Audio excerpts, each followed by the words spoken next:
Welcome to this online lecture for Europe since 1848.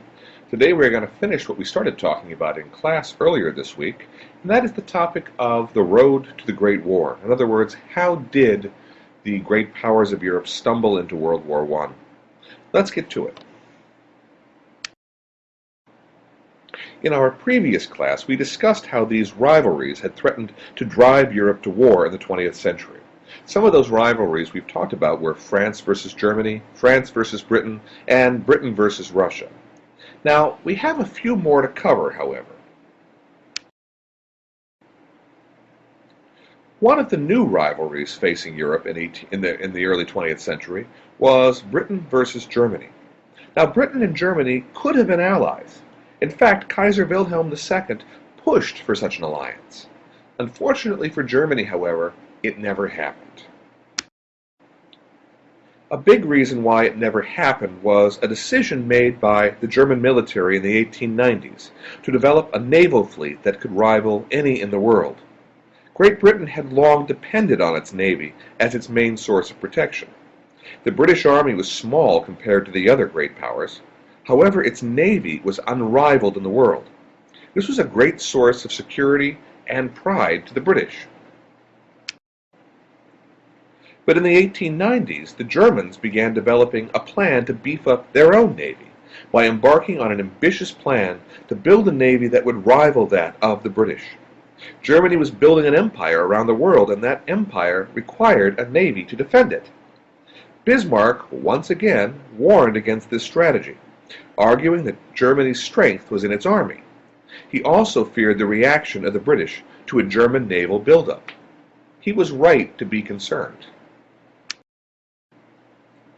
Germany's plan to build up its navy led to an arms race between Germany and Great Britain, because the British, fearful of what the Germans might do, began building ships at a furious pace to just try to stay ahead of the Germans.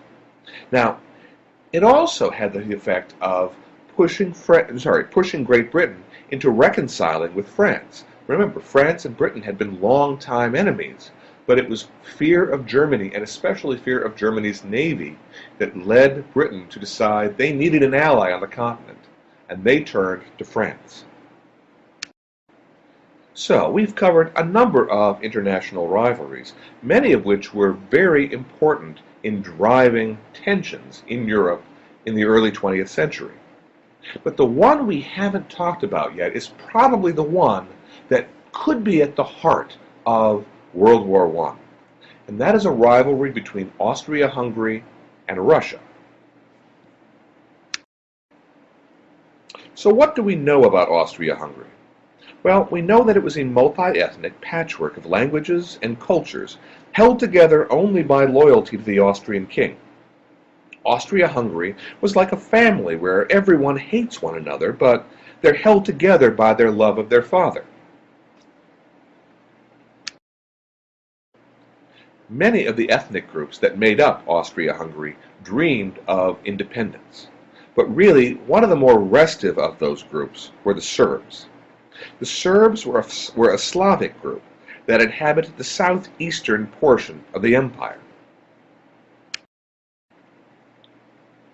The nation of Serbia gained its independence from Turkey in 1867. Since then, Serbian nationalism had been growing and growing and growing. Serbia wanted all Serbians to live within its borders.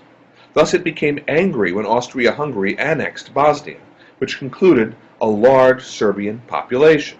You can see on the map there, Bosnia is right to the left of Serbia and in the southern portion of the Austro-Hungarian Empire. Russia took the side of Serbia in this dispute. Russia saw itself as the protector of all Slavic peoples, and the Serbs were a Slavic people. Thus, Austria's problems with Serbia turned into problems with Russia as well. And in fact, most folks in the know in Europe in 1900, 1905, 1910, 1914 really looked at the Balkans, that area of Europe that included Serbia and Bosnia. They looked at this area as the area most likely to produce war. Turned out they were right. But it wouldn't be accurate to talk of this period as only a period of international rivalry.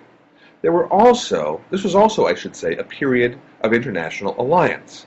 Now, the reality is, these alliances were driven by those international rivalries, so let's try to understand how that worked. By 1910, fear of one's enemy drove the great powers of Europe to coalesce into two grand alliances. The Triple Alliance consisted of Germany, Austria-Hungary, and Italy. On the other side was the Triple Entente, and that consisted of France, Russia, and Great Britain. The rivalries of the past drove these alliances. Great Britain came to an understanding with Russia over Afghanistan and with France over Africa, largely out of a fear of Germany's growing navy. Austria-Hungary's rivalry with Russia, plus its German heritage, drove it into a close relationship with Germany. These alliances were supposed to make war impossible by making the threat of a conflict so great that no nation would risk it. Instead, the opposite happened. When a limited war over the assassination of Franz Ferdinand broke out in the Balkans in August of 1914, it quickly drew in the allies of Austria and Serbia. But that's a topic for the next class.